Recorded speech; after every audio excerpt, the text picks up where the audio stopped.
I was sitting there listening and I forgot I'm going to speak. I'm getting so excited when we talk about innovation. It's something that in the past 20 years, people say, Jack, what are you doing? I call myself innovation. But most people say you're crazy. You're doing something never exists. And I'm very, very honored to be invited here today. I think I want to say great congratulations for this great innovation center, the opening. I met Simon Paris, I think, 10 years ago in Davos. I listened to his speech. His determination for innovation, leadership, courage inspired me. I would say many of the things that Alibaba doing that needs courage, needs determination, needs leaderships. So I think he is with us all the time. And I think this innovation center is also a gift for the 70th anniversary of Israel. 4 months ago, I came to Israel. This is my first trip to Israel. I came with 37 Alibaba senior executives. Why we came here? We got a lot of invitations, but the reason we came here because we had a huge debate among ourselves because of the competition, because of the pressure, because of all these things that are around us, the anxiety. And I say, let's go to Israel. When you are there, you know what competition means. When you're there, you know when the people surrounded you, how you can survive. And after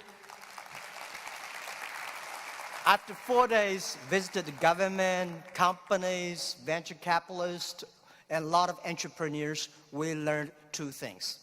First is innovation. Second is chutzpah. The courage to challenge. And we find in Israel, innovation is everywhere. It's just like water, it's just like a food. It's so natural. And I think to not discuss about innovation is the innovation in Israel. People here all talk about this. In the past 70 years, from my experience, for what we learned, that Israel people proved one thing. Even you have nothing, you have anything, right? You don't have anything. But if you have brain, if you have heart, you can make everything possible. From my understanding, brain is the place where you hold the knowledge, education, training. The heart is the place where you hold the wisdom.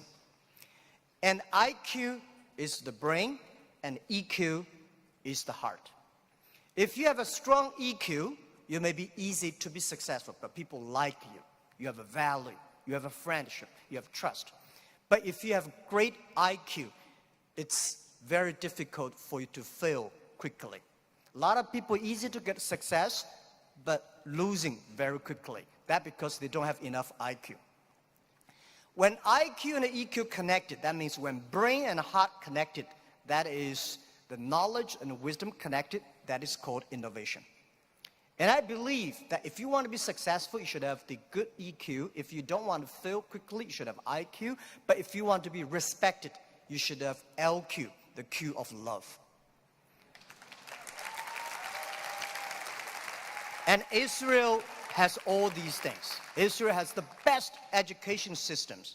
I had a wonderful discussion with the Minister of Education. I learned a lot, and I think this is the treasure. Israel is the country. They know the most precious resource in the world is not oil, it's not the gas, it's the human brains. You make the human brains great. And Israel also have the great life experience that very few countries in this world have. You combine these things together.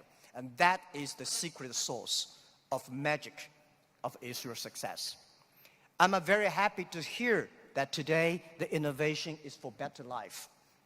And this is Israel innovate not only for himself, not only for Israel, Israel innovate for humans, for the world. And this is the exact LQ we need. Today I come here to discuss about innovation, where the idea come from.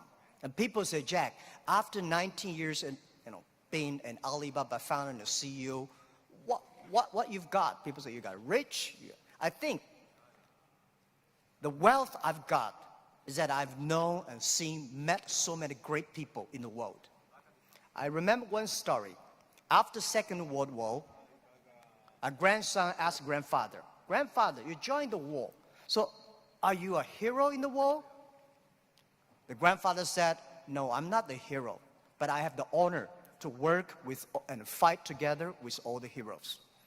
I'm lucky enough in the past 19 years, I have the honor to meet so many great leaders and make so many great entrepreneurs, innovators. I think from them, I have the honor. This is my wealth, and I want to share with you. Most of innovations, not because they want to, because they were forced to.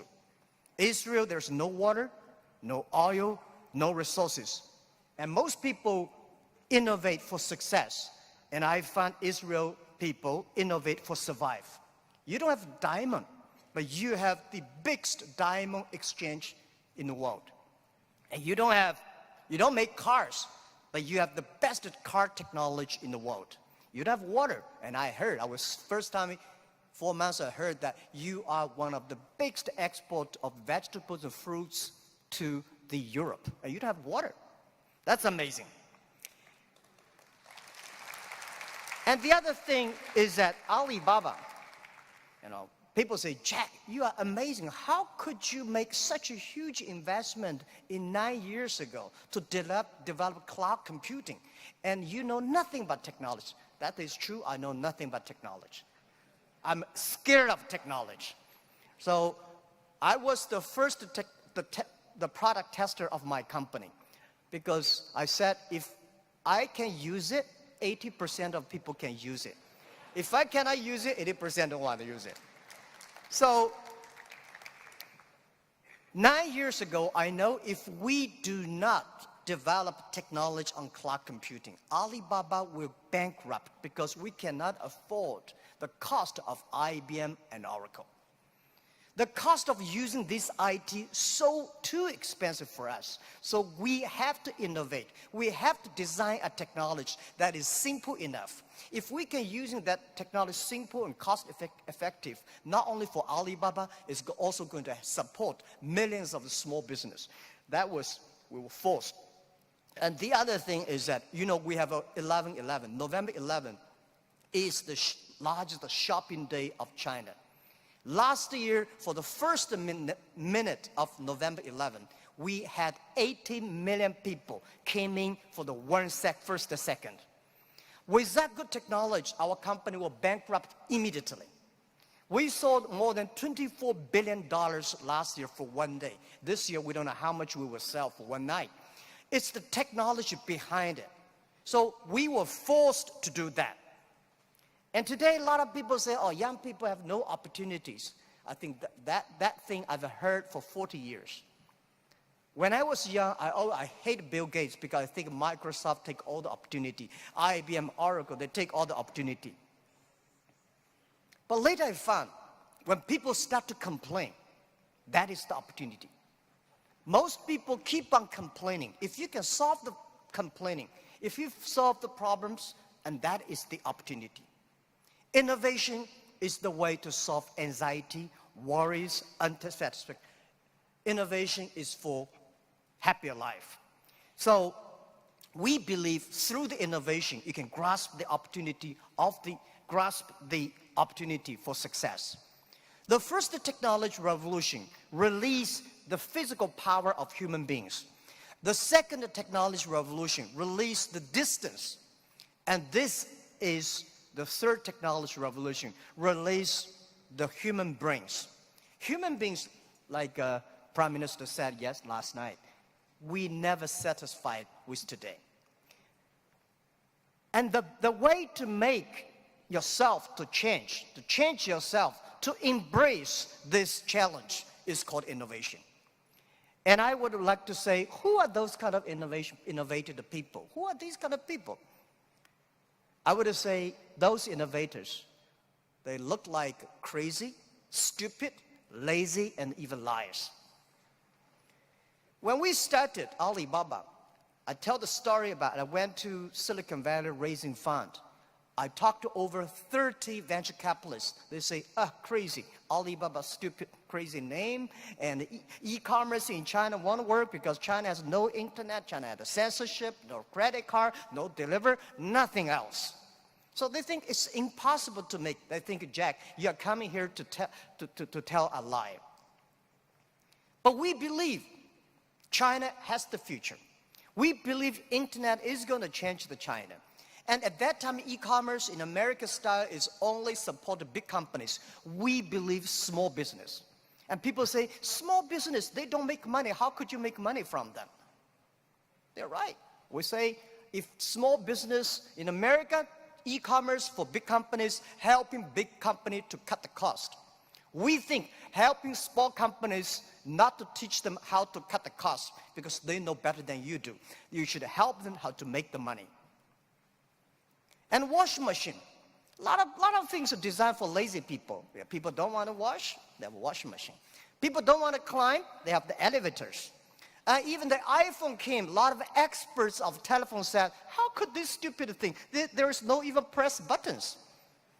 When Bell started to sell his telephones, a famous newspaper in America tell the policeman, please arrest that guy because he's cheating the people. So innovation, innovative people are believers. Most people seeing is believing. People like us, we believe and we seal it. Innovators, they are not one person, they are a group of people. So when you invest in money in somebody, you should see, does this guy have followers? If you have a group of people who are crazy like him, that would be great.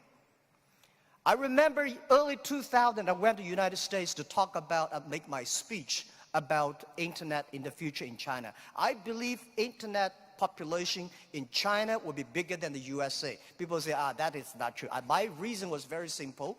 China have 1.4 billion people. USA have only 300 million people. Make everybody online, 300 million, right? So China has a huge potential for that. But one of the guys said, Jack, what you're talking about, internet companies should have values and mission. That is crazy. And I say, sir, please come to my company. So I came to Hangzhou, my company, spent 1 week, and the day he left, he said, Jack, I know you're crazy, but I found 100 people in your companies, they're all crazy. Crazy people don't think they're crazy. They think people outside they're crazy. So, and most of the innovators are not very successful people because successful people, very difficult to change. I never try to convince successful people. They will tell you how they succeed, they will continue to do this. Those people who don't succeed, they always want to succeed. So one of the reasons why Alibaba succeed 20 years ago, we never try to convince those people who are successful. We try to spend time on the people who are 18 years old, 20 years old. They are not successful. So 20 years later, they become successful, we become successful. That is how we did it. Now, most of the people who buy online, they are 35 to 40. 20 years ago, they only spent $2. Now they spend $3,000. That is the difference. Innovation has nothing to do with the technology. Technology is just a way to do. When we talk about innovation, everybody thinks, high technology. It's not about that. Innovation, everybody can do it.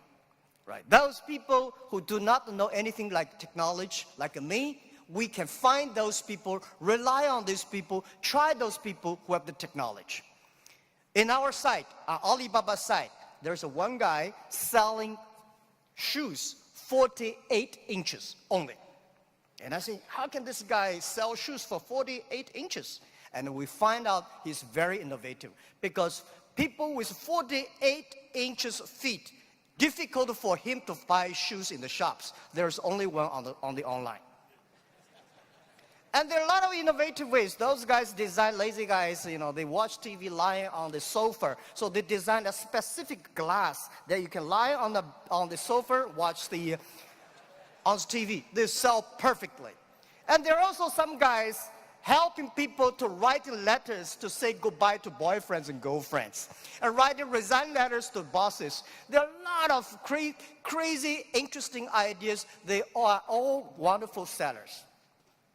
And most of the innovations today are only talk. Innovation, they think it's an idea. Entrepreneurs make the innovation reality. So we have to show a real entrepreneur have to believe in the future, have to suffer, have to be ready for the terrible lives in the future. So I believe everybody has the ability of innovation. But you just don't spend the time to discover that. And lastly, very important, is the government. Now, we are entering into a new world.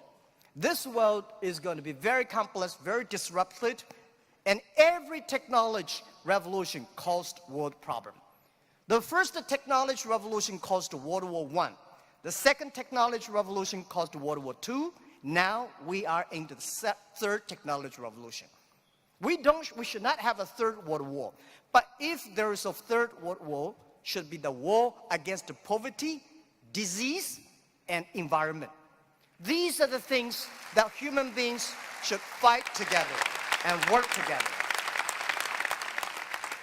A government should to lead, not to govern. The government should empower and protect the innovation, not control the innovation. And I think the best investment for tomorrow is education. In the past 20 years, thank you. In the past 20 years, we make people like machines. Next 20 years, we will make machine like people. You like it or don't like it, we have to change ourselves. This thing is coming. What we should do to change our education systems, to teach our kids they can do the things the machine cannot do. This is the thing. It's concerned to every family, and every government should pay attention to that. And I think government should also encourage entrepreneurships. I really appreciate Prime Minister yesterday talk about entrepreneurs. It's the entrepreneurships that make ideas reality. Innovation is always going to be destroyed of yesterday. A lot of people who are successful yesterday will not like it. So government should know what not to do. Let me tell you one story. In 1860s, when UK had first the cars came in, automobile coming, they destroyed a lot of jobs of these horsemen. Horsemen at that time are the main jobs of the society. These are white-collar people. They went to the government, pushed the government, say, you should stop these cars because they're going to kill people on the road, it's going to destroy the jobs. So the government passed a law called Red Flag Bill. They do not allow any car drive faster than 7 miles per hour. And they should always follow behind the horses. That stop it. Protect the people for some groups of people's interest, but destroy the whole industry. And the other thing, innovation is interesting, and it's also going to stop by a lot of people. People don't like it. I went to the Museum of Basketball. You know, basketball used to have a basket. People threw the ball inside, and with a ladder to take the ball out. This thing has been lasting for 18 years. And there's one guy said, why not cut the bottom? And it will be easier. It's a great idea. Much more, basketball become more competitive, but people hate it. It's the people who hate it the most were the guy who with the ladder. He said, I'm losing my job. So this is what I want to say. People start to worry. Artificial intelligence, robots, jobs. But don't worry about it. Human beings are much smarter than machines. Machine can never control because machine only have chips. Human beings have the hearts. I remember 1995 when I studied internet in China. There is a big meeting. There is a small meeting among 24 people in Beijing in the evening for discussing for 3 hours. There are a lot of experts start to discuss about the internet. They think internet is going to destroy this, destroy that. A lot of worries. They think government should control it. Almost 22 years passed. Those things we worried never come up. Those things we did not worry all came up. And I want to say, don't worry about the future. Young people, don't worry about the future. And don't worry about the the size of the machine, I think small business don't worry about, because small business believe small is powerful, small is beautiful. Using innovation, small business can compete anybody in the world. And this is just like Israel. The small is beautiful and small is powerful. So my rules is that rely on the young people, rely on the small business. Believe the future. Be optimistic. The world is beautiful. Today is just the beginning. But anything, remember, this is my philosophy of life the past 20 years. Today is difficult. Tomorrow is much more difficult. But day after tomorrow is beautiful. Most people die tomorrow evening. Thank you very much.